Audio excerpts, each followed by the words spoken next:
La Comisión de Álava de la Real Sociedad Vascongada de los Amigos del País se planteó, antes de todos estos conflictos, la necesidad de reflexionar sobre el nuevo orden mundial. Y no podemos hacerlo de mejor manera que con la participación del presidente de la Fundación E-Atlantic, el lehendakari Íñigo Urkullu. Es un proyecto que compartimos con nuestros fundadores cuando la fachada atlántica se consolidó una vez más como un eje estratégico económico. Le va a presentar Juan Carlos da Silva, que es miembro de la Junta Rectora y socio de Número. Bai, arratsaldeon guztioi eta gure presidenteak esan duen bezala ongi etorri Baskongadaren jarduera berri batera. Bienvenidos pues a esta Casa de Cultura, que es Casa de los Libros, y esta tarde Casa de la Palabra. Casa de Cultura que entre 2012 y 2024 veía pasar con cierta regularidad por delante a un hombre de mediana edad con sus papeles bajo el brazo, con paso firme pero sin prisa, que hacía el recorrido entre Ajuria Enea y el Parlamento Vasco como uno más de los que van a cumplir con las obligaciones de su trabajo. Esta costumbre del que entonces era lehendakari se convirtió en una imagen característica de un estilo personal y político que reforzaba una imagen de cercanía y de normalidad. La gente supo interpretar enseguida y acertadamente esa manera de comportarse como un símbolo, una parte de austeridad y por otra de conexión con la ciudadanía. Para entonces, Íñigo Urkullu ya tenía una larga trayectoria de servicio público, en la que desde 1984 había desempeñado cargos relevantes en diversas instituciones y organismos públicos. Miembro del Parlamento Vasco entre el 84 y el 87 y después entre el 94 y el 2007, representante del Parlamento Vasco en el Consejo Social de la Universidad del País Vasco, director general de Juventud y Acción Comunitaria de la Diputación Foral de Vizcaya entre el 87 y el 94, presidente de la Comisión de Derechos Humanos y de la Ponencia de Víctimas del Terrorismo del Parlamento Vasco, miembro del Consejo Asesor del Euskera, entre otras cosas. Con solo 25 años había sido elegido miembro del Bizkaiburu Batzar del Partido Nacionalista Vasco, partido que llegó a presidir en 2008. Tras las elecciones al Parlamento Vasco de 2012, en las que su partido resultó ser el más votado, fue elegido lehendakari del Gobierno vasco el 13 de diciembre de 2012. En 2016, tras una nueva victoria en las elecciones al Parlamento Vasco, Íñigo Urkullu revalidó el cargo, esta vez con el apoyo de 2 grupos parlamentarios, y presidió un gobierno de coalición entre esos 2 partidos. Y en 2020, tras unas elecciones aplazadas por la pandemia, Íñigo Urkullu acabó recibiendo el 39,07% de los votos, cosechando sus mejores resultados, al obtener el PNV 31 escaños que, sumados a los 10 del PSE, le permitieron revalidar su gobierno de coalición durante una legislatura más. En esos años, la gobernanza vasca se caracterizó por la estabilidad política y la consecución de pactos amplios para la aprobación de los presupuestos y de importantes proyectos de ley y por la gestión de las políticas posteriores al final del terrorismo. El País Vasco consiguió mantener indicadores económicos fuertes, con descenso del desempleo y apoyo a la industria y a la innovación tecnológica. Se abordó la transferencia de competencias previstas en el Estatuto de Gernika y la promoción internacional del País Vasco. Estos mandatos del lehendakari Urkullu han estado inspirados por ese estilo personal al que me he referido, un estilo que combina y equilibra un gran respeto por las responsabilidades políticas que asume, con una vida marcada por la sencillez y la laboriosidad, enfatizando siempre la importancia con su conducta de la convivencia y del respeto por la diversidad. Todos hemos sido testigos y hemos apreciado un modo de liderazgo caracterizado por la moderación, la prudencia y la búsqueda del consenso, cualidades que resuenan con una personalidad de arraigadas convicciones, pero alejada de las estridencias y de los enfrentamientos. En la actualidad, el lehendakari Urkullu es presidente de la Fundación E-Atlantic Fundazioa. Esta iniciativa, como seguramente nos explicará, apuesta por la profundización del proyecto de integración europeo, desde la perspectiva de su fachada atlántica, sobre la base de una gobernanza con mayor protagonismo de los niveles de gobierno más cercanos a la ciudadanía.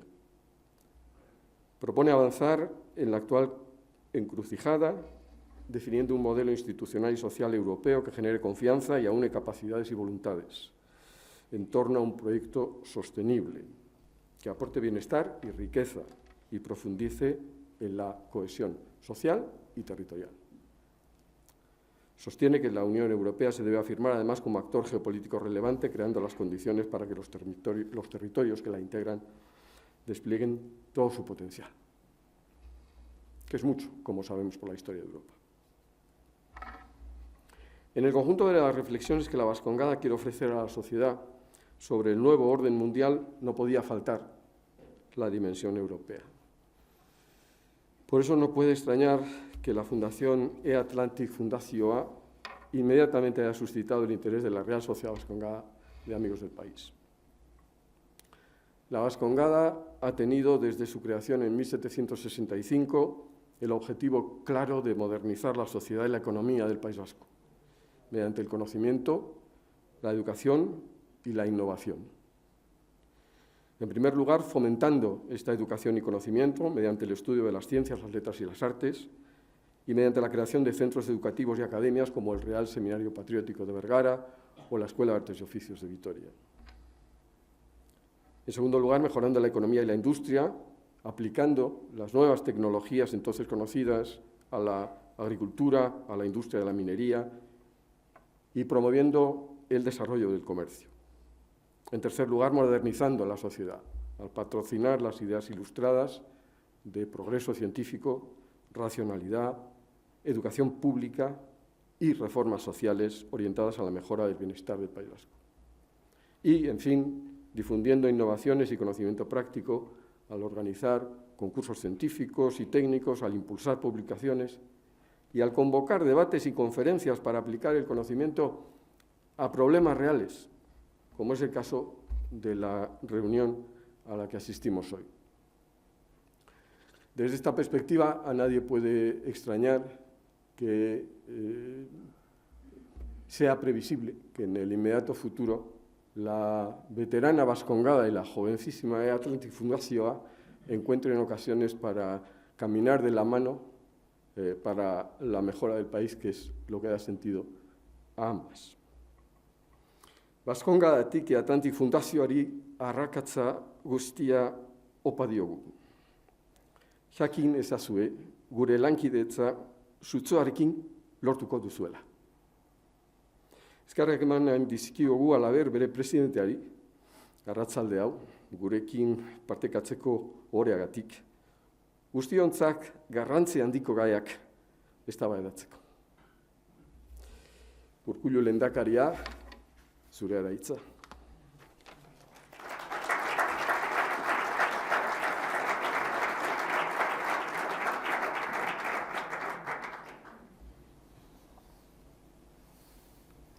Arratzalde on guztioi, eta eskerrik asko benetan bertoratuta izateagatik, eta espero dut gaurko hitzaldi hau intereskoa izatea, eta nire eskerrik eta beroena bereziki bai herri agintari eta herri ordezkariok zareten hoi, eta Baskongadako bai Araban den taldearen presidenta eta kide guztioi.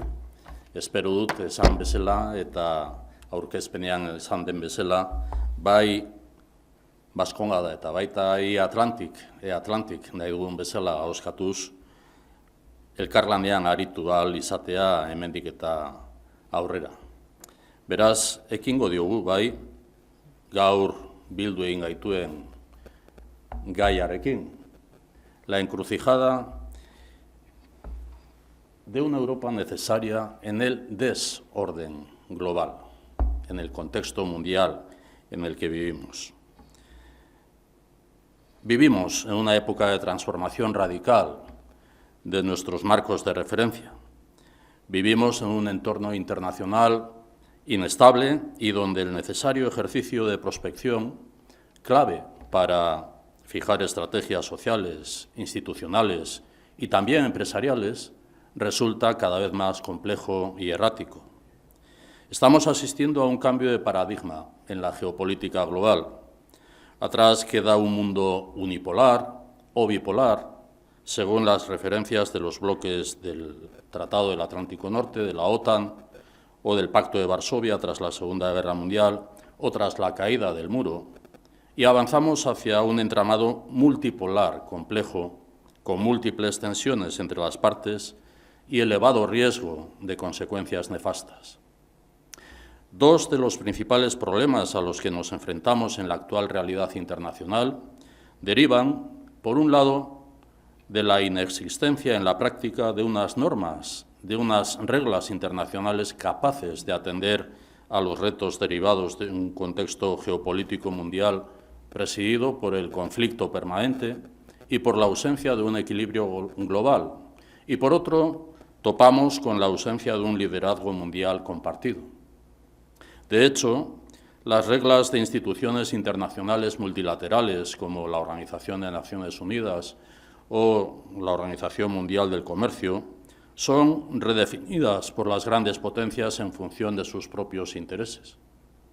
La realidad es que buena parte de las instituciones que refundaron las relaciones internacionales en 1945, hace ya más de 80 años, experimentan hoy día un serio declive en su autoritas mundial y ello les impide abanderar sus necesarios liderazgos supranacionales. Por todo ello, resulta necesario e imprescindible tratar de revitalizar el multilateralismo. Y también hay que resetear y reforzar el espíritu, impulso y vitalidad de un renovado consenso mundial en torno a la defensa de los derechos humanos. Los Estados ya no tienen capacidad para abordar unilateralmente todos los problemas derivados de este complejo mundo, ni pueden resolver el conjunto de las necesidades de las ciudadanas y de los ciudadanos. Los Estados están de facto compitiendo entre sí sin respeto a las reglas básicas de resolución de los conflictos, sean de soberanía o comerciales, cuando en realidad la clave en tiempos tan complejos radica en cooperar. Esta tendencia se agudiza en la dimensión geopolítica global por el hecho de que el momento que vive el mundo es de gran debilidad institucional. La Unión Europea ha de representar por ello la respuesta de estabilidad política, de prosperidad económica, de solidaridad y de seguridad a las inquietudes y convulsiones que genera el nuevo contexto geopolítico. La Unión Europea ha de reforzar y profundizar en todo elenco de factores que contribuyen a la garantía de la democracia y a su calidad. Debe ser un faro que ilumina con sus principios un contexto tan delicado como el que vivimos en la actualidad. Y en este caso, nuestra Europa se halla en una encrucijada, sí. Se enfrenta a uno de los desafíos que debería ser el más ilusionante de nuestro tiempo, que es construir un nuevo modelo de convivencia política, una nueva forma de democracia que, más allá de la mera yuxtaposición de los sistemas políticos actuales, sea capaz de acoger y desarrollar una nueva sociedad basada en la libertad, la igualdad, la equidad, la solidaridad, la justicia social, la diversidad y el desarrollo sostenible. Pero, ante este reto, la pregunta ¿es Europa una potencia en decadencia o emergente? A la suma de dos factores determinantes como son el caos geoestratégico mundial y la debilidad institucional del multilateralismo, se añade ahora la ausencia de una hoja de ruta clara y coherente desde la Unión Europea. Basta apelar y evaluar, diría yo, tres dimensiones estratégicas especialmente relevantes y su derivada geopolítica, traducida en la muestra de debilidad o fragilidad europea. Con anterioridad al conflicto bélico en Ucrania, los Estados europeos habían fiado durante décadas la solución a su secular dependencia energética a una relación bilateral con Rusia. En segundo lugar, la Unión Europea había centrado la dimensión comercial exterior básicamente en torno a China. Y por último, había confiado la defensa militar a Estados Unidos a través del atlantismo, de la Organización del Tratado del Atlántico Norte. Europa suscita más interrogantes que respuestas porque vivimos en una época de transformación radical de nuestros marcos de referencia provocada por una nueva realidad globalizadora emergente.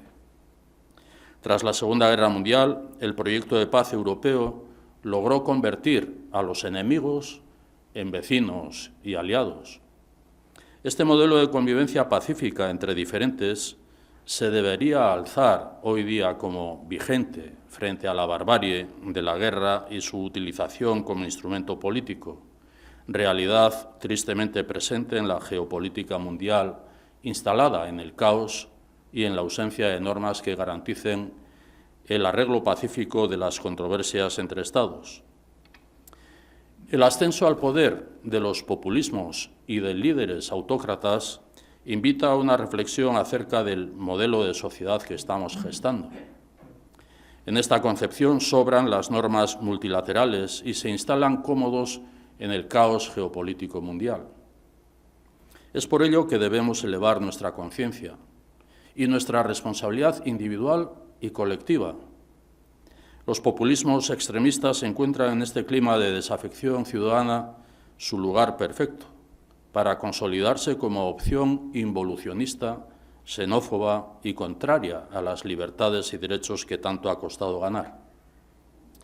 En estos tiempos de incertidumbre, Europa se encuentra en una situación propicia, llamada al impulso de una reorganización social y política basada no ya en intereses, sino sobre todo en valores, con efecto también mundial. La Unión Europea dice fundamentarse en los valores de respeto de la dignidad humana, libertad, democracia, igualdad, Estado de Derecho y respeto de los derechos humanos. Y afirma que tales valores son comunes a los Estados miembros en una sociedad caracterizada, entre otros, por el respeto a la dignidad de las personas, la no discriminación y la solidaridad. La Carta de Derechos Fundamentales de la propia Unión Europea dice querer situar a la persona en el centro de su actuación. Esto es lo que dice. El reto compartido para ciudadanas y ciudadanos europeos es garantizar la protección del modelo social europeo y de sus valores comunes irrenunciables como mecanismo principal para tratar de desactivar la retórica de los partidos populistas y evitar que puedan erosionar nuestra Europa, que se presenta más necesaria que nunca ante los desafíos e incertidumbres que debemos afrontar como sociedad. Otra interrogante. ¿Presenta Europa como construcción política un modelo de sociedad que, pese a sus defectos, merezca la pena ser defendida? Sin duda, cabe afirmar que sí. Los Estados ya no tienen capacidad para abordar unilateralmente todos los problemas derivados de ese complejo mundo, ni pueden resolver el conjunto de las necesidades de la ciudadanía. La Unión Europea ha de representar, por ello, la respuesta de estabilidad política, prosperidad económica, solidaridad y seguridad a las inquietudes y convulsiones que genera la globalización. A pesar de los desencuentros puntuales y los momentos de estancamiento, la Unión Europea viene configurándose como un proyecto de paz, libertad y justicia social, como una defensora del multilateralismo inclusivo y del diálogo entre culturas en los escenarios políticos mundiales, como un espacio de bienestar y compromiso social que apuesta por la cooperación. Por todo ello, es prioritario que la Unión Europea asuma un mayor protagonismo como actor global en el escenario internacional, más allá de la acción de sus respectivos Estados miembros. Y para todo ello, el futuro europeo debe basarse en la profundización de la cultura, la educación, la solidaridad, los valores democráticos y los principios que inspiraron la Declaración Universal de Derechos Humanos. Estado del bienestar y competitividad van de la mano para hacer posible un marco de protección social y de cohesión de nuestra sociedad. La Unión Europea debe apostar por una actualización de sus valores fundacionales: dignidad humana, libertad, democracia, igualdad, Estado de Derecho y respeto a los derechos humanos. Y debe hacer frente a cuestiones como el cambio climático, la pobreza, el incremento de la desigualdad, las migraciones, las guerras, las crisis humanitarias y la revisión de las reglas del comercio internacional, junto a los retos que representan la digitalización, el liderazgo tecnológico o la demografía. El verdadero reto pendiente pasa por lograr reconstituir políticamente a Europa y despertar ilusión entre quienes compartimos este proyecto. Es necesario, más que nunca, hacer de Europa la causa fundamental, no retroceder ante el impulso de la vuelta a las soberanías estatales excluyentes. No basta con esgrimir el eslogan «Más Europa». Hay que preguntarse qué Europa necesitamos y con qué gobernanza interna la construimos. Debemos ser capaces de acabar con la regla de unanimidad, que de facto supone un veto, y hay que permitir que quienes queramos integrarnos más, quienes deseamos ir más lejos juntos, lo podamos hacer. Se trata de no imponer esta mayor integración a los Estados que no lo deseen y que estos no puedan impedir tal avance entre quienes sí opten por ello. Otra pregunta obligada es: ¿tenemos realmente una estrategia compartida entre los Estados de la Unión Europea? ¿Habrá un resurgir de la política industrial europea al estilo de la que ya están gestando cada uno en su ámbito global de influencia, Estados Unidos por un lado y China por otro? Dependerá de lo que hagamos, porque en relación a esta última cuestión, Europa ha de hacer frente al reto de su competitividad. El sistema productivo europeo da pruebas de declive competitivo frente a Estados Unidos y China, con quienes la brecha de innovación y productividad se está agrandando. La Unión Europea necesita cambios estructurales y una inversión masiva, que Mario Draghi cifra en 700.000 millones de euros año, para modernizar e interconectar infraestructuras, acelerar la transición energética y climática y construir una posición fuerte en el pilar de innovación y tecnologías emergentes y su aplicación al mundo industrial. Los informes Letta y Draghi advierten de que Europa se enfrenta a un desafío existencial que cuestiona los propios fundamentos y valores. Ofrecen no solo un diagnóstico de la situación, sino también un elenco de recetas y propuestas para una transformación equilibrada que han generado un clima de esperanza a la Unión Europea, a los Estados miembros, pero también y sobre todo a los actores que sobre el terreno crean las condiciones o asumen el desarrollo de proyectos. Les corresponde ahora adoptar las recetas a su realidad concreta. Me congratulo de que los informes de Enrico Letta, de Mario Draghi, sirvan de altavoz para ratificar y poner en valor las políticas de impulso y compromiso que muchas y muchos hemos defendido y llevado con esfuerzo a la práctica durante muchos años. Hemos de impulsar, pues, a nivel europeo y en orden a su prosperidad económica, sostén del bienestar, una política proactiva, una política basada en lo institucional y en su desarrollo económico-social, en la subsidiariedad y la cooperación en red en el conjunto de la sociedad. La Unión Europea y su lugar en el mundo, pues, multilateralismo, cooperación. La Unión Europea tiene actualmente un debate interno sobre su papel, cómo posicionarse frente a una serie de sucesos y cambios estructurales en el sistema internacional. Estos cambios son, entre otros, las relaciones comerciales con Estados Unidos y la posible disminución de los compromisos de seguridad de Washington con Europa, las futuras relaciones con Rusia después de la guerra de Ucrania, cómo acceder al mercado chino y a la vez evitar la dependencia de ese país en recursos naturales fundamentales para los avances tecnológicos en robotización, inteligencia artificial y digitalización, y de qué forma situarse ante el ascenso y las demandas del sur global. Esta vinculación nueva con el sur global es imperativa por múltiples y diversos factores, por los valores que impulsaron la creación de la Unión Europea, por la riqueza, diversidad e intereses de sus entidades subestatales y de su sociedad civil, por las migraciones provenientes de países del sur y por las relaciones que mantiene la Unión Europea con los países del Mediterráneo y Oriente Medio, África subsahariana, América Latina y Asia. El fortalecimiento del multilateralismo pasa por la definición de un nuevo multilateralismo, en el marco del cual cuestiones como cambio climático, pobreza, guerras, crisis humanitarias o la revisión de las reglas del comercio internacional, inversiones y patentes se abordan con la plena participación de los países del norte y de los países del sur. Además, en 2021, el secretario general de Naciones Unidas propuso en el informe Nuestra Agenda Común un nuevo multilateralismo que no sea ejercido solo por los Estados, sino también por actores subestatales. El multilateralismo, indicó, debe ser más inclusivo, ofrecer a todos los Estados la posibilidad real de participar en acciones colectivas, cooperación, y permitir que los países en desarrollo influyan más en las decisiones que se adoptan a nivel mundial. Y debe incluir a un amplio abanico de interlocutores. Y es que las complejidades de las sociedades democráticas modernas y del multilateralismo indican la necesidad de incorporar en su gobernanza a gobiernos locales, regionales y subestatales, además de los Estados. Por lo tanto, gobernanza multinivel. Todos los dirigentes europeos hablan de la necesidad de cambiar la Unión Europea, pero discrepan en el diagnóstico y en el proceso de reforma o refundación que debe seguirse para relegitimar una nueva Europa.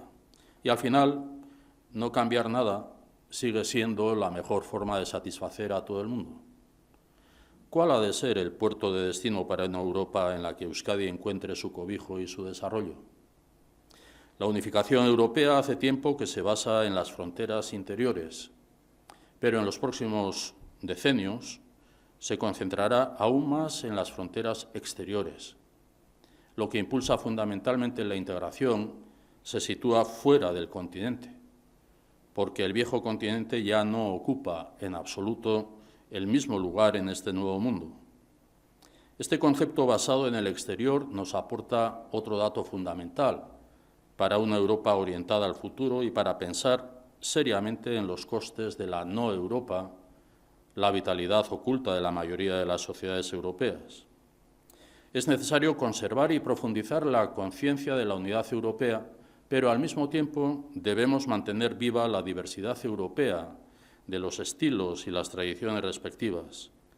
Una Unión Europea con los 27 Estados miembros actuales difícilmente podrá llegar a convertirse en los Estados Unidos de Europa. Debemos dejar a un lado la elección simplista de querer reducir la reflexión sobre Europa o un Estado federal o una zona de libre cambio. Para salir de este atolladero necesitamos volver a construir una constitución para Europa que combine la búsqueda de la integración con el pragmatismo, que se relegitime funcionalmente mejorando la vida y el futuro de los ciudadanos europeos, que reconozca la existencia de realidades políticas alejadas del pétreo binomio Europa versus Estados, que asuma la existencia de pueblos europeos vivos, activos, solidarios y alejados de la decimonónica lucha por la soberanía estatal exclusiva y excluyente. La identificación de la sociedad europea con sus instituciones comunes requiere mecanismos claros de cercanía y participación. Por ello, es preciso avanzar en un proceso de integración construido de abajo hacia arriba que potencie la toma de decisiones informada y en un esquema de gobernanza multinivel aproveche las capacidades de las entidades subestatales, especialmente las que cuentan con competencias legislativas. Este modelo de gobernanza redundará en mayor legitimidad democrática y en políticas mejores y pegadas a las especificidades de los territorios en los que se materializan los proyectos de vida, desarrollo e inversión. Me refiero a ahondar en fórmulas que ensanchen el papel de las regiones con competencias legislativas o en otras como las macrorregiones. Visto desde la fachada atlántica europea, el proyecto de creación de la macrorregión atlántica dotaría a este espacio del instrumento necesario para elevar la ambición de su colaboración. Paralelamente, abriría un cauce tangible para relanzar la colaboración transatlántica y dotar a este espacio de una nueva centralidad en el tablero global. Y aquí el eje atlántico. La cohesión interna y el desarrollo armonioso y sostenible del conjunto de la Unión Europea han de seguir estando en el centro de la agenda de prioridades.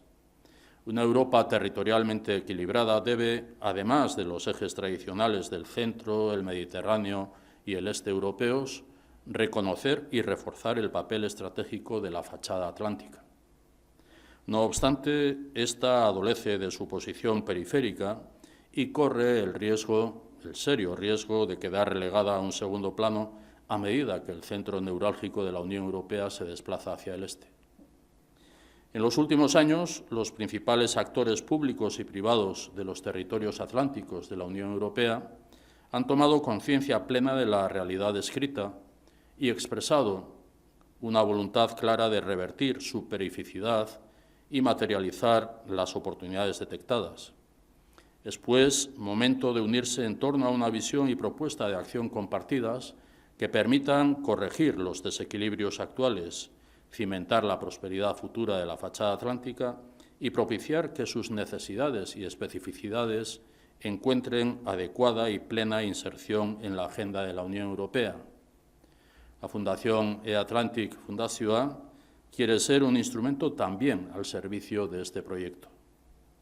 Abogamos por una gobernanza global colaborativa, en un momento de encrucijada para el futuro de Europa.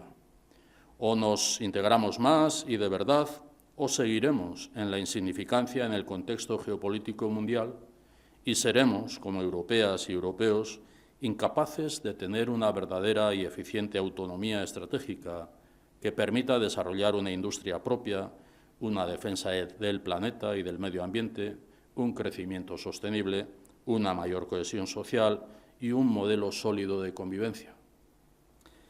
Europa es distinta. Debería luchar con todas sus fuerzas para seguir siéndolo. Y su futuro pasa por defender, insisto, el multilateralismo.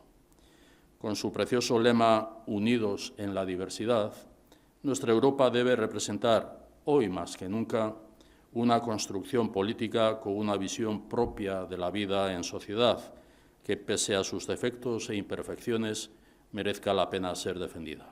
Eskerrik asko.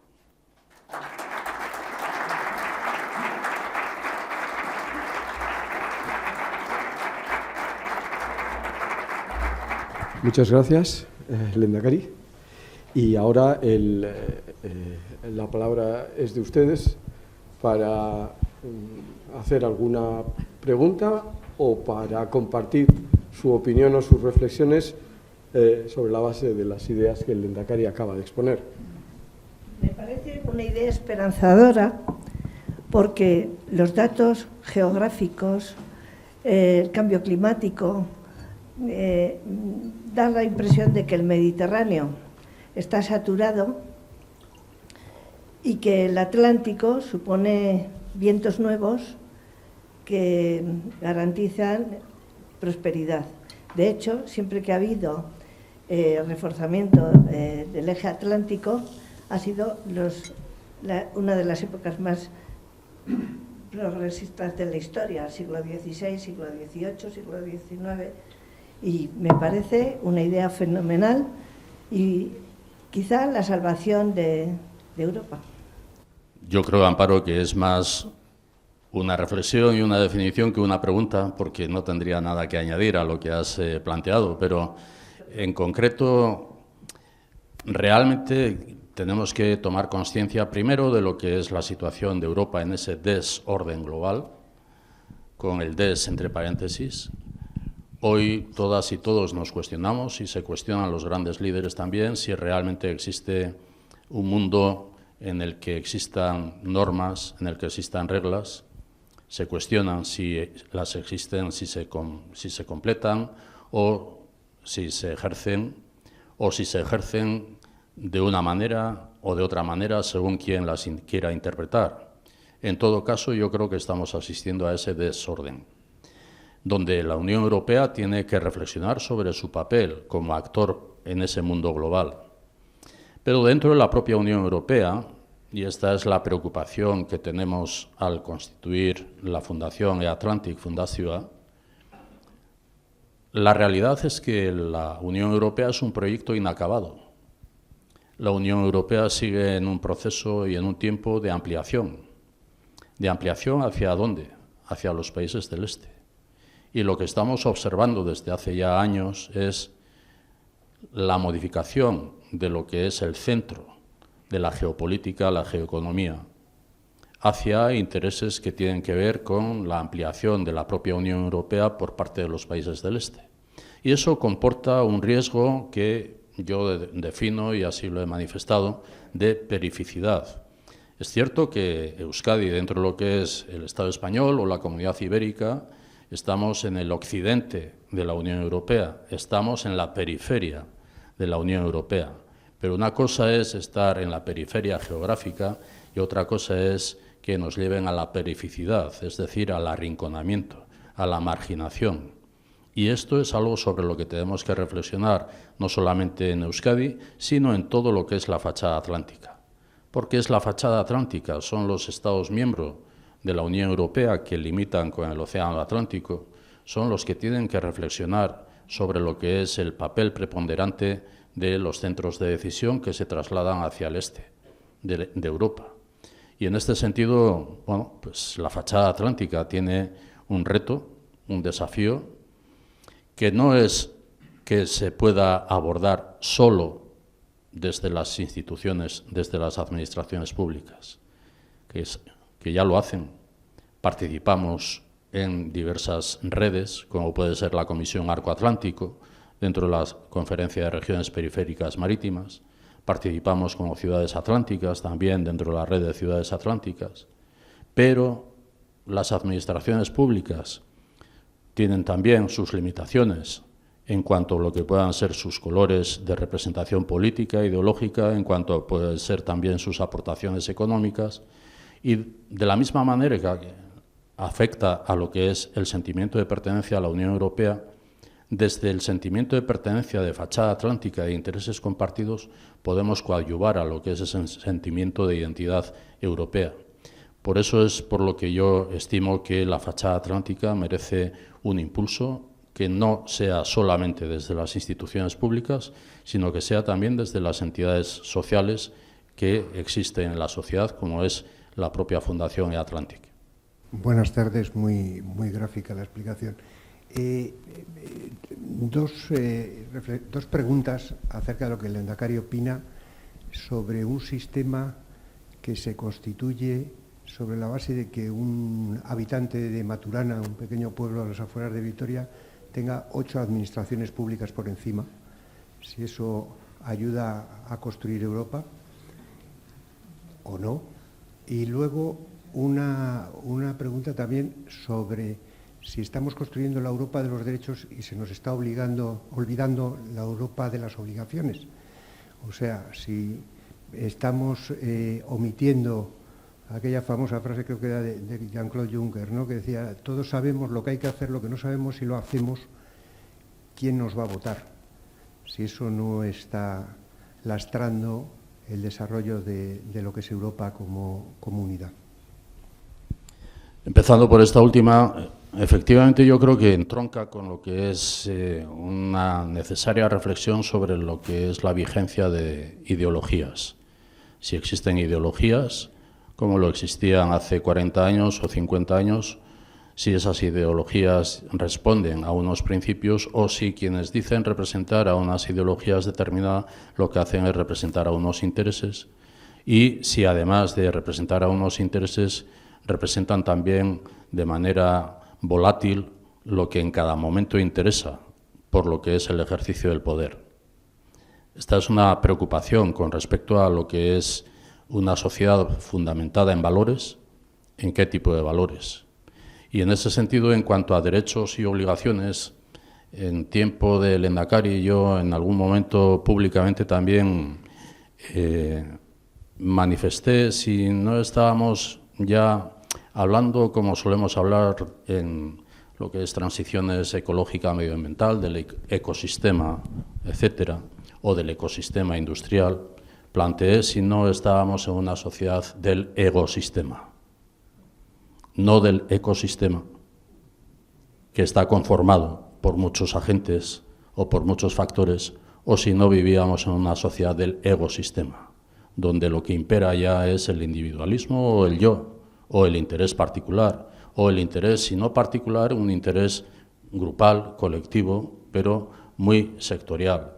Y esta es una preocupación en orden a lo que puedan ser esos valores que dieron pie a la creación de la Unión Europea tras la Segunda Guerra Mundial, 1948 o 1957, y si esos valores existen, y si esos valores que se entendieron también como un ejercicio de derechos y obligaciones en una sociedad como la europea, con un estado del bienestar que hemos alcanzado, hoy en día sí entendemos cuánto ha costado alcanzar ese estado del bienestar logrado en base al ejercicio de derechos y obligaciones, y no estamos pensando en aprovecharnos del estado de bienestar, entendiendo que los deseos son derechos.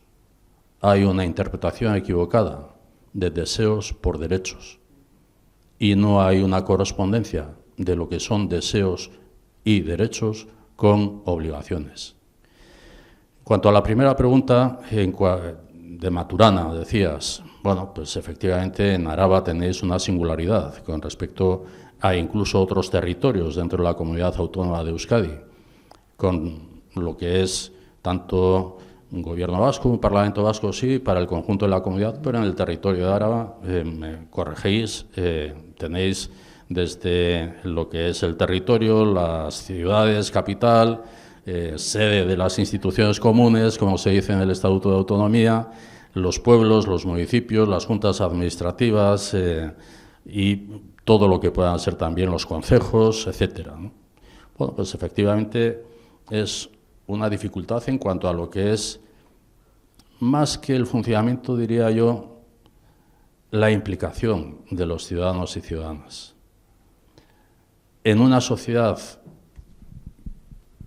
que demográficamente es más envejecida cada vez y que por lo tanto asumir unas responsabilidades ya va costando más en todos los ámbitos, en la medida en que, sobre todo en los enclaves pequeños, en los municipios pequeños, la capacidad de rotación, de relevo, pues es muy limitada.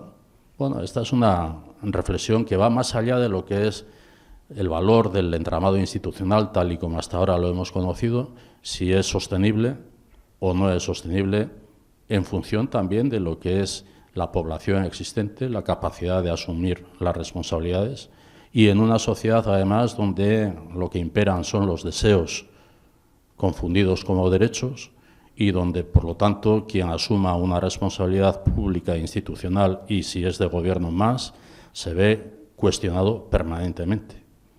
En ese mundo donde el ecosistema impera, pues también hay una reflexión sobre lo que es el compromiso social cada vez menor en lo que es el ámbito político e institucional. No lo llevo esto al terreno del compromiso social en otro tipo de movimientos, de organizaciones, porque esto sería más complejo. Pero dicho esto, en el ámbito de la institucionalización europea, yo creo que antes hablaba, los Estados miembros, los 27 Estados miembros han vivido en el proceso sucesivo hasta constituirse 27 Estados miembros de la Unión Europea, han vivido mirando y todavía hoy miran a sus fronteras internas. Hoy no identificamos una Unión Europea en la que los ciudadanos de cualquier Estado miembro de la Unión Europea se sienten de la misma manera europeas y europeos. No, primero se sienten de su lugar y además lo que es el afloramiento de populismos extremistas está provocando también esa exacerbación de lo que es el sentimiento del Estado frente a lo que es la propia Unión Europea. No diré yo que los populismos extremistas lo que tienen como objetivo es de alguna manera hacer caer el sentido de la Unión Europea. pero algo de esto lo venimos viendo también. Por eso el riesgo de los populismos extremistas, no solamente en lo que es la configuración de un modelo social, sino también de un modelo institucional dentro de cada uno de los Estados miembros, sino también en la propia Unión Europea. Por eso digo que el reto que tiene Europa y frente a las grandes potencias mundiales, Estados Unidos, China, Rusia, India o el sur global, incluso, pese a que el sur global lo hemos venido interpretando de países empobrecidos para pasar a países en vías de desarrollo, para ser ahora países emergentes, países que forman parte del sur global. Bueno, la Unión Europea tiene el reto de sentirse una, única. Lo que pueda ser la configuración de lo que es la representatividad social en las instituciones en cada uno de los Estados no tiene que dificultar lo que pueda ser la representación en la Unión Europea una única. Existe un Parlamento, existe una Comisión Europea, existe un Consejo Europeo con los jefes de Estado, existe un Comité de las Regiones. La cuestión es, ¿son eficientes? No son eficientes. La Comisión Europea está conformada por 27 comisarias y comisarios, un comisario o comisaria representante de cada Estado miembro de la Unión Europea, pero actúan por necesidad de su reglamento en base a la unanimidad. No hay una fórmula basada en mayorías y minorías. Eso mismo hace anquilosar, hace lentizar lo que es la toma de decisiones por parte de la Comisión Europea. ¿Qué adopta la Comisión Europea? Directivas. No son reglamentos, no son leyes. Adopta directivas que son, no son vinculantes, no tienen carácter vinculante. Cada Estado miembro hace una transposición de esas directivas a su antojo. No todos los Estados miembros hacen la misma interpretación de una misma directiva, una única directiva. Esta es una realidad en cuanto a la eficiencia de la propia Comisión Europea. El Consejo Europeo, con los jefes de Estado, miembro de la Unión Europea, es eficiente. Se ve en lo que es la toma de decisiones en cuanto a lo que es el clima que estamos viviendo.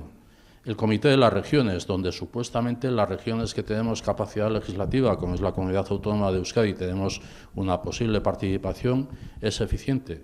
No es eficiente. Con lo cual la pregunta no es tanto si hay que institucionalizarlo de una manera o de otra manera, sino si las instituciones que están son eficientes o no son eficientes. Y en este sentido, si además de ser eficientes o no frente a las grandes potencias, son eficientes o no en cuanto a lo que es la consideración de la ciudadanía de sentirse europeos.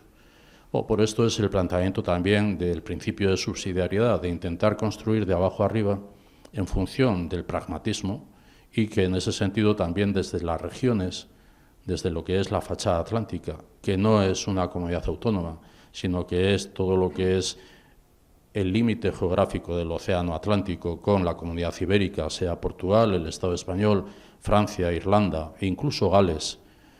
Había un mapa que se ha proyectado donde estaba todo lo que era el litoral de lo que es la fachada atlántica. Faltaría también señalar en negro en ese mapa Gales, que está interesada en participar. Yo creo que esta es una realidad que ya está siendo explorada en otras 4 macrorregiones existentes en la Unión Europea y que desde lo que es también el impulso desde Euskadi, espero que podamos constituir una macrorregión, la macrorregión atlántica, donde participen no solamente los gobiernos de los Estados miembros, sino los gobiernos locales, regionales, y donde participe también la sociedad civil, con los agentes socioeconómicos y entidades de la sociedad civil. Este es el propósito de lo que es una democracia construida de abajo arriba y con una capacidad de tener voz y aportar también a una Europa más eficiente. Como dice el Lehendakari, yo creo que lo que has planteado tú es una de las grandes disyuntivas de la democracia a principios del siglo XXI, que es el eje legitimidad-eficiencia. Y en eso se está jugando el futuro del Estado de Derecho hasta finales del siglo XX pensábamos que las sociedades eran ricas, entre otras cosas, porque tenían instituciones legítimas, entendiendo por instituciones legítimas aquellas en las que los ciudadanos estaban representados y aquellas que respetaban un cierto nivel de protección de los derechos individuales. El éxito extraordinario, inaudito de China nos demuestra que democracia y prosperidad no siempre van unidas, y por eso hay tantas voces que se están replanteando cuál es el grado de eficiencia que queremos para nuestras instituciones sin socavar lo que son nuestros valores democráticos. Y la proyección interna dentro de la Unión Europea de las macrorregiones es una respuesta inteligente a esa disyuntiva, al menos en el nivel de la Unión Europea. El reto atlántico, desde luego, es un reto de verdad, ¿no? De hecho, el mapa que conocemos desde finales del siglo XV ha sido atlántico, ¿no? Y ha sido el lugar comercial más importante durante todos estos siglos hasta ahora, ¿no? Es decir, que seguimos en ese Atlántico. El problema está que ahora no es el Atlántico lo importante, no es el Pacífico, ¿no? Prácticamente todos los nuevos mapas están girando en otro sentido, ¿no? Y tenemos China, tenemos Estados Unidos, tenemos Indonesia, la India, es decir, es donde se está moviendo hoy en día, ¿no? De alguna manera todo el tema tecnológico, el tema I+D, absolutamente el tema comercial, y Europa pues no está en el Atlántico ya, ¿no? Es decir, estamos ya un poco marginados, ¿no? Es decir, no estamos ya donde se está moviendo el mundo, ¿no? En este sentido, a mí me gustaría saber un poco a nivel pragmático qué supone de verdad este reto atlántico, ¿no? Yo, por ejemplo, leí hace poco un libro de Suleimán, que se titula La hora que viene, en el cual hablaba un poco de los elementos más importantes que se están desarrollando hoy en día como problemas y como tecnologías nuevas, ¿no? La importancia de la IA, la importancia de la robótica, la importancia de la genética, y lo ponía como los tres elementos principales, ¿no? Y una de las cosas que me sorprendió, cantidad, es que el tema de los chips, que es uno de los elementos tecnológicos más importantes, ¿no? Y de los cuales Europa nos hemos quedado un poco abandonados y pensaba que estamos comprando absolutamente, ¿no?, todos los chips a través de Taiwán o a través de Nvidia, ¿no?, que es un poco la que está generando el hardware, ¿no?, y de los chips actuales, pues me quedé sorprendido porque estos chips de esta empresa, que actualmente está moviendo casi 4 billones, ¿no?, de dólares, que es sorprendente el valor que puede tener, ¿no?, una empresa, ¿no?, o sea, como 4 veces casi España, ¿no?, de valor de PIB. Y resulta que esos chips que se hacen en Taiwán, la tecnología para hacerlos es una tecnología holandesa. Entonces hay una empresa en Holanda que hace a través de un sistema de fotolitos, a través de láser atómico, a través de los cuales se pueden hacer esos chips prácticamente microscópicos, que son de 8 átomos, con los cuales se están desarrollando una tecnología que es la que estamos usando ahora, ¿no? Entonces la pregunta, perdona que sea un poquito tan larga, es qué valor realmente, pragmáticamente, podemos hacer de este reto atlántico, de este reto de las grandes empresas europeas, para poder realmente competir, porque solo podemos competir si somos fuertes. Realmente en la fuerza es donde está el poder, ¿no? Entonces esta es un poco la pregunta. En la exposición he hecho mención a los informes Enrico Letta y Mario Draghi. En abril y septiembre del año 2024, Enrico Letta y Mario Draghi, cada uno ofreció un informe a las instituciones europeas en la que, de manera resumida, lo que viene a plantearse es ese propósito que se fija en la Unión Europea de la autonomía estratégica con respecto a las grandes potencias, como las que has mencionado, Estados Unidos, China, Rusia o cualquier otra gran potencia que pudiera ser. ¿Cuál es el papel que la Unión Europea tiene que tener? ¿Qué es lo que hemos vivido en pandemia? ¿Qué es lo que hemos vivido en pandemia? Depender de China. Depender de China. Depender también de la mutualización de las vacunas, por ejemplo, afortunadamente en el Occidente. Eso lo hemos hecho en el Occidente. Pero hemos dependido de los chips en pandemia. De los chips de Taiwán, de Singapur, del sudeste asiático. Bueno, esto es lo que hemos constatado. en un tiempo como es el tiempo de la pandemia, que afortunadamente se ha superado con coste para miles de personas y todavía con una COVID persistente que sufren todavía muchas personas. Pero la Unión Europea en este momento se ha fijado como reto la autonomía estratégica, consciente de lo que son sus debilidades competitivas con respecto a lo que son las grandes potencias. En los informes de Enrico Letta, Mario Draghi, se aboga por lo que es el futuro del mercado único y la competitividad. Nosotros como Fundación lo que nos hemos planteado son dos principales objetivos prioritarios.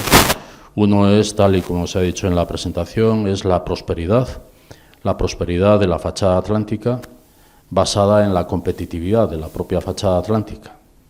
Pero para ello lo que hemos procedido es a analizar los informes que han sido asumidos por las instituciones europeas, los informes de Enrico Letta y de Mario Draghi, de cara a interpretar esa autonomía estratégica y la competitividad. Nosotros entendemos que en la fachada atlántica hay intereses comunes y hay objetivos comunes que pueden ser compartidos y también desarrollados en red. Esa es la promesa de la Fundación E-Atlantic, desarrollo en red, por nosotros mismos como Euskadi o como cualquier otra comunidad autónoma por sí misma o como cualquier Estado miembro por sí solo, no hacemos nada. Tenemos que saber que el concepto es cooperación, colaborar, desarrollarse en red. Y en este sentido, la pujanza que pueda tener la fachada atlántica. ¿Cuáles son los 5 grandes elementos que nosotros hemos identificado de los informes de Enrico Letta y Mario Draghi que pueden ser comunes en la fachada atlántica? Interconexiones ferroviarias, interconexiones energéticas, la energía, con lo que es también el desarrollo energético en base a las energías renovables, el corredor del hidrógeno verde, etcétera, las energías offshore, vinculadas también a los puertos, interconexiones, energía, innovación, digitalización y quinta, libertad. Cuando hablamos de innovación y digitalización estamos hablando sí de la computación cuántica, estamos hablando de lo que es la ciberseguridad, estamos hablando de la inteligencia artificial, estamos hablando del desarrollo también de empresas tecnológico-digitales en esa gran transformación global. Y cuando hablamos de quinta libertad estamos hablando de talento, de movilidad del talento, de lo que es la generación también del talento en la fachada atlántica. Otro cuarto ámbito es el de la descarbonización y la competitividad. La descarbonización no solamente vinculada a lo que es la energía, sino también a lo que es la transformación del CO2, el almacenamiento y la transformación del CO2 que aquí podemos hacer en base a los desechos, en base a áridos también. Y la competitividad basada también en lo que es One Health o lo que es una salud. El principio de la salud también como un principio para lo que es el desarrollo de una sociedad como es la sociedad de la fachada atlántica. Y un quinto ámbito de trabajo en el que estamos es el del mercado financiero, entendiendo que tiene que haber una unión de capitales, una unión de ahorro en la Unión Europea, también cuál es la capacidad del mercado financiero que existe en la fachada atlántica. Bueno, son los 5 ámbitos de trabajo en los que estamos inmersos en un trabajo que se está llevando a efecto por parte de agentes de aquí de Euskadi, que también están ya en comunicación con agentes de otros ámbitos de la fachada atlántica, para ver si para el mes de junio próximo podemos haber hecho un informe en el que en base a esas áreas también resulten proyectos que se puedan presentar a las instituciones europeas de cara a la competitividad de la fachada atlántica dentro de lo que pueda ser la competitividad también de la Unión Europea. La clave está en la cooperación, la clave está en el desarrollo en red, la clave está en pensar que nosotros tenemos que hacer realidad esa aspiración que hoy en día los líderes de las instituciones europeas tienen, que es la autonomía estratégica, la menor dependencia posible para con otras grandes potencias como ha sido hasta ahora. A uno le da la impresión que cuando se intenta defender y promover la fachada atlántica, uno de los principales obstáculos parece enfrentarse con ideas, con otras ideas que están en la cabeza de la gente y que están muy arraigadas. Porque el Mediterráneo es un concepto que no hay que explicar. el Mediterráneo tiene una unidad cultural, histórica, económica desde la antigüedad, es la cuna de las 3 grandes religiones monoteístas, es el lugar en el que se ha producido la revolución económica en el mundo antiguo. Nadie tiene que explicar lo que es el Mediterráneo ni lo importante que es el pasado, y todos tenemos ese pasado en el fondo de nuestra cabeza.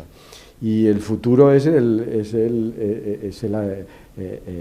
Asia, es el Océano Pacífico, son los tigres del Pacífico, las grandes economías emergentes. Tampoco hace falta una gran explicación para saber dónde está el futuro, pero claro, ¿qué es la fachada atlántica? ¿No os encontráis a veces con la dificultad con vuestros interlocutores de explicarles exactamente de dónde hasta dónde llega la fachada atlántica, por qué tiene que construirse como una macrorregión europea y por qué eso es bueno para todos?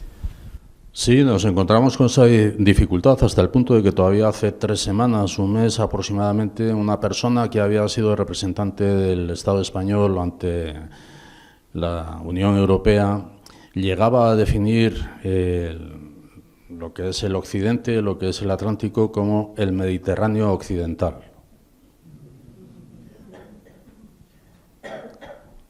Esto ya quiere decir algo. La definición de lo que es la fachada atlántica dentro de lo que es una interpretación del Mediterráneo occidental, pues es preocupante. Cuando en el arco atlántico llevamos pocos años de un impulso a lo que es la Comisión Arco Atlántico dentro de lo que es la Conferencia de Regiones Periféricas Marítimas, nos encontramos que en el Mediterráneo llevan muchos años trabajando en el impulso del Mediterráneo. Y que el impulso del Mediterráneo no está basado solamente en el impulso proveniente de las instituciones públicas, de las administraciones públicas, sino que está basado principalmente en el impulso de la sociedad civil o de las empresas. ¿Quién es el presidente de lo que es el movimiento del impulso al corredor mediterráneo? El presidente de Mercadona, Juan Roch. Bueno, nosotros, Euskadi, hemos intentado en el reciente pasado y se sigue en este intento y os animo a que se siga y todavía se impulse. Hemos intentado que Euskadi tuviera una proyección internacional, como antes has dicho en la presentación. De esa participación internacional, de esa proyección internacional, lo que dijimos es, bueno, ¿en cuántas redes a nivel mundial participa Euskadi? En más de 70 redes. Pero en más de 70 redes a nivel internacional que participa Euskadi, ¿dónde ponemos el foco? Vamos a poner el foco en todos los continentes del planeta. Y en ese sentido fijamos una interpretación de quiénes podían ser socios estratégicos y firmamos protocolos de colaboración con Quebec en Canadá, con Boise, con Querétaro en México, con Cundinamarca en Colombia, con regiones de los lagos en Chile, pero también en Europa, con Gales, con Flandes, con Baviera, con Nueva Aquitania. También en Asia, en Japón, con 2 prefecturas, como la de Fukushima, como la de Mie. En relación también con Sudáfrica, en relación con Australia Sur, también en el continente de Oceanía. Bueno, entendemos que Euskadi tiene que participar en la medida de sus posibilidades y de su potencial en redes internacionales. Una de las principales redes en las que participa Euskadi, como he mencionado, es la Comisión Arco Atlántico. La Comisión Arco Atlántico tiene como primer objetivo, como único hasta que dimos otro impulso, era la economía azul, la economía marina, por el hecho de ser una comisión dentro de una conferencia periférica marítima, que engloba lo que es Andalucía, Portugal, Galicia, Asturias, Cantabria, Euskadi, Francia, y se llega hasta Irlanda. En ese sentido, yo creo que se han dado pasos para que esa Comisión Arco Atlántico vaya también ahondando en otros proyectos comunes compartidos y que desde las instituciones públicas se puedan también llevar a efecto. Pero no solamente desde las instituciones públicas. Echábamos en falta el impulso de la sociedad civil, de la participación de la sociedad civil, si nos comparábamos con el corredor del Mediterráneo. Y en junio del año 2023 conseguimos que desde las cámaras de Euskadi se diera impulso a lo que era el corredor o lo que era la red de cámaras del corredor atlántico, de lo que es el arco atlántico. Y existe, por lo tanto, una red de cámaras de comercio que se lidera desde Euskadi en lo que puedan ser los intereses compartidos que las cámaras de comercio de todo el arco atlántico puedan querer desempeñar en colaboración y coadyuvando a lo que es la labor institucional. Bueno, son pasos que se están dando para lo que es recobrar la importancia que la fachada atlántica ha tenido en el pasado. Pero nos encontramos, sí, con esas limitaciones, como planteabas, desde la interpretación que un ex representante del Estado español ante la Unión Europea lo califica como Mediterráneo occidental. Nos encontramos con un problema que es, o más que un problema, es una realidad, y es que Ursula von der Leyen, cuando elige a sus 27 comisarias y comisarios, cuando se conforma la Comisión Europea, designa a una comisaria para asuntos del Mediterráneo. No hay ninguna comisaria o comisaria para asuntos del Atlántico. Nos encontramos con dificultades y con limitaciones también por parte de estados que forman parte de la fachada atlántica, principalmente de Francia.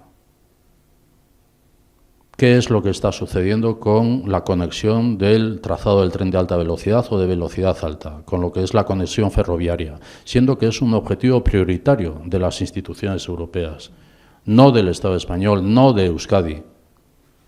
Es un objetivo prioritario de las instituciones europeas y que las instituciones europeas han advertido de posibles sanciones que ya las deberían haber hecho o haber llevado a la práctica por el retraso que tiene el Estado francés en acometer lo que es la conexión del trazado del tren de alta velocidad entre Burdeos y Hendaya. Llega el tren de alta velocidad hasta Burdeos y hoy en día todavía seguimos en el debate de si el Estado francés asume el compromiso de vincularse en el trazado del tren de alta velocidad con lo que es el Estado español y Portugal. No estamos hablando de la Y vasca solamente. Estamos hablando del trazado del tren de alta velocidad que nos conecte no solamente con Madrid, sino también con Main en Alemania o nos conecte también con Oporto en Portugal. Y ahí es donde Portugal está insistiendo también, porque Portugal geográficamente está donde está. Si antes hablábamos de periferia de la Comunidad Ibérica, pues Portugal está donde está. Y Portugal está demandando otras comunicaciones, otras conexiones que no sean solamente por Extremadura en el Estado español, que no sean solamente Lisboa-Madrid, sino que puedan ser también Oporto, Vigo, Zamora, corredor atlántico. Y en este sentido, donde nos encontramos en el cuello de botella, tanto para interconexiones ferroviarias como para interconexiones energéticas, es con Francia. Francia no tiene interés en su conexión con el Estado español ni con Portugal, con la Comunidad Ibérica. Y esta es una realidad con la que estamos chocando permanentemente. Pese a que el presidente de Nueva Aquitania, cuya capital es Burdeos, nos pida ayuda e incluso hayamos ido conjuntamente a reunirnos con la comisaria de Transportes de la Comisión Europea para demandar que las instituciones europeas presionaran al gobierno francés, pese a que en tiempo de Mariano Rajoy o de François Hollande como presidente de la República intentáramos también en una cumbre hispano-francesa que el presidente de la República Francesa también adquiriera el compromiso de impulsar lo que es la conexión entre Burdeos y Hendaya, pese a que en diversas cumbres hispano-francesas, ya con Emmanuel Macron también, se haya intentado. El próximo mes, en principio, está anunciada una cumbre entre Francia y el Estado español para abordar esta cuestión. Pero ¿qué es lo que está sucediendo? Pues que Burdeos sí demanda, no sé si de manera sincera, pero El problema está en el gobierno francés. Hoy en día parece que la interpretación que quiere hacer el gobierno francés es que tiene prioridad la posible conexión entre Burdeos y Toulouse, en lugar de Burdeos y Hendaya. Bueno, pues esta es la realidad tanto externa como interna en la que nos encontramos con respecto a lo que pueda ser la vocación y la necesidad de que la fachada atlántica tenga un impulso. Y cuando hablamos de fachada atlántica, antes quería responder también, y ya no me voy a extender, pero cuando hablamos de la fachada atlántica, del potencial, decías, potencial o lo que pueda ser la preponderancia que pueda tener China, el Pacífico, pues yo no renuncio al potencial que tiene el Atlántico. El Atlántico no es solamente la fachada atlántica europea. El Atlántico es la fachada atlántica africana, el Atlántico es la fachada atlántica americana también. Y en este sentido, cuando hablamos de fachada atlántica, sí, en un primer momento estamos hablando de la fachada atlántica europea, pero estamos hablando de la fachada atlántica africana, estamos hablando de la fachada atlántica americana. De hecho, uno de los planteamientos expuestos es la relación de Europa con el sur global. Y estamos abordando lo que es una reflexión de la relación de Europa con el sur global desde una mirada subestatal. Hablamos, sí, de China, pero China geográficamente sí es un país que está en el oriente, que está en el este. Pero cuando hablamos de China, estamos hablando de China que ha penetrado en África, de China que ha penetrado en América Latina. No estamos hablando de China allí en el confín del mundo. No, estamos hablando de China que está en África, de China que está en el continente americano. Quizás una de las interpretaciones de lo que pueda ser la estrategia, si es que tiene estrategia Donald Trump, es también el cómo hacer Make America Great Again. No es solamente los Estados Unidos, sino es también el continente americano, donde él se encuentra también con la penetración de China. Cuando hablábamos con Japón, Japón dice, bueno, yo estoy preocupado porque en el sudeste asiático sí necesito crear alianzas con lo que es Corea del Sur, con lo que es Australia, con lo que es Filipinas, frente al potencial que tiene China y a la amenaza que supone China. Pero es que Japón se reconoce como que no es nada en el mundo frente a lo que es China.